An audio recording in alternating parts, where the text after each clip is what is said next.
Pokojninski sistem in pokojninska blagajna mora biti čim bolj stabilna, kajti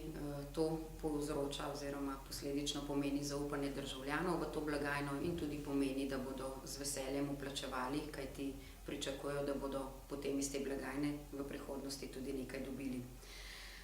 Pokojninska blagajna mora biti stabilna, mora biti pa stabilen tudi sistem, ki ga ne moreš vsakih nekaj let tako temeljito spreminjati pogojev, sploh v času, ko še učinkuje oziroma se še ni zaključila prejšnja pokojninska reforma iz leta 1999, ki daje pozitivne učinke in se je dejansko upokojitvena starost povišala za ženske za 2,5 leti in za moške za 2 leti. Ti postopki seveda še tečejo in do leta 2015 bi se to nadaljevalo, zato je bila tudi ocena, da v tem trenutku pokojninskega zakona ne potrebujemo, saj potekajo še učinki prejšnje reforme. Če pa bi se že odločili za to, smo v začetku postopka sprememb zakona predlagali oziroma podprli idejo vlade, da se izločijo nekateri socialni transferi iz pokojninskega sistema, vendar pa s tem nismo naredili prav veliko, kajti prenesli smo jih na socialno blagajno,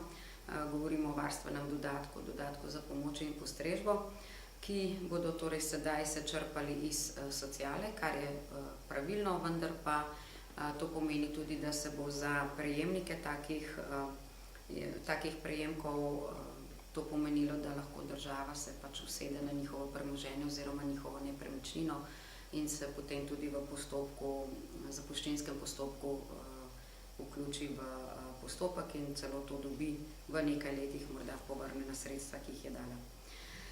Za nas je problem tudi to, da stvari ne rešujemo na začetku, pač pa na koncu. Mi lahko v nedogled podaljšujemo pokojninsko blagajno, če ne bomo naredili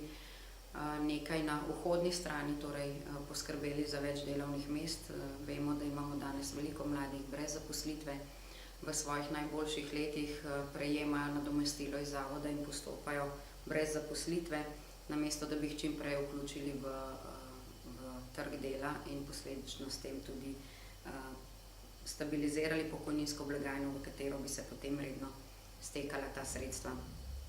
Zato v SDS-u nasprotujemo pokojninskemu zakonu oziroma ZPIZ-2 in predlagamo, da na referendumu glasujete proti, da se k spremembam pokojninskega sistema pristopi resno, si vzamemo dovolj časa, vključimo vse zainteresirane partnerje in pridemo do res najboljših rešitev.